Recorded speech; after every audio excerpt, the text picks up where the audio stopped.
तो नीतीश कुमार ने सिर्फ नाराजगी की बातों को ही खत्म करने का प्रयास नहीं किया। नीतीश कुमार ने उस सवाल का भी जवाब दिया जिसे लेकर कहा जा रहा था कि जब इंडिया अलायंस की बैठक हुई तो नीतीश कुमार जिस लालसा के साथ उस बैठक में गए थे, भले नीतीश कुमार अपनी जुबान से कभी ये न कहते नजर आए हों कि उन्हें किसी पद की चाहत है, लेकिन वो भी एक प्रबल दावेदार अपने आप को मानते तो जरूर हैं। पार्टी के लोगों की राय जरूर सामने आ रही थी। सांसद से लेकर नेता और कार्यकर्ता कह रहे थे कि नीतीश कुमार को बड़ी भूमिका इंडिया अलायंस की इस बैठक में जरूर दी जानी चाहिए, लेकिन बैठक खत्म हुई, भूमिका तय नहीं हो पाई और ये नाराजगी की वजह कही जा रही थी। लेकिन नीतीश कुमार ने आज उस सवाल का भी जवाब दिया। उन्होंने कहा कि उन्हें किसी पद की लालसा है ही नहीं,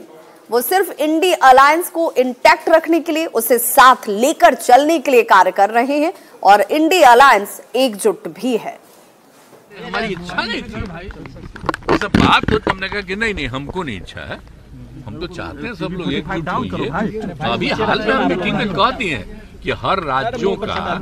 जो तय कर लीजिए, एमपी का जो कुछ भी है सिलेक्ट कर लीजिए और सब एक कर लीजिएगा तो फिर सब लोग तय हो जाएगा, तो फिर लड़ेगा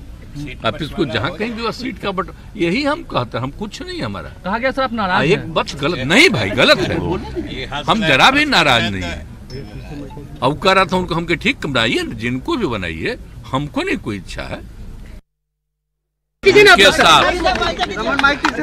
हम लोगों का रिश्ता, हम लोगों का संबंध हमारा बहुत ज्यादा रहा है। जब हम एमपी रहे तब से,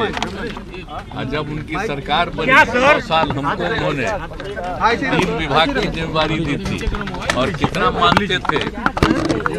और फिर हमको यहाँ का मुख्यमंत्री बनाने में, तो इसलिए उनका तो जो मेरे प्रति एक जिसको कहिए कि प्रेम था, हमको बहुत मानते थे और उनके प्रति मेरा बिल्कुल तो एक कहिए कि उनके प्रति आदर का भाव है, वो सब जीवन भर रहेगा मेरा, समझ गए ना, जब तक हम रहे।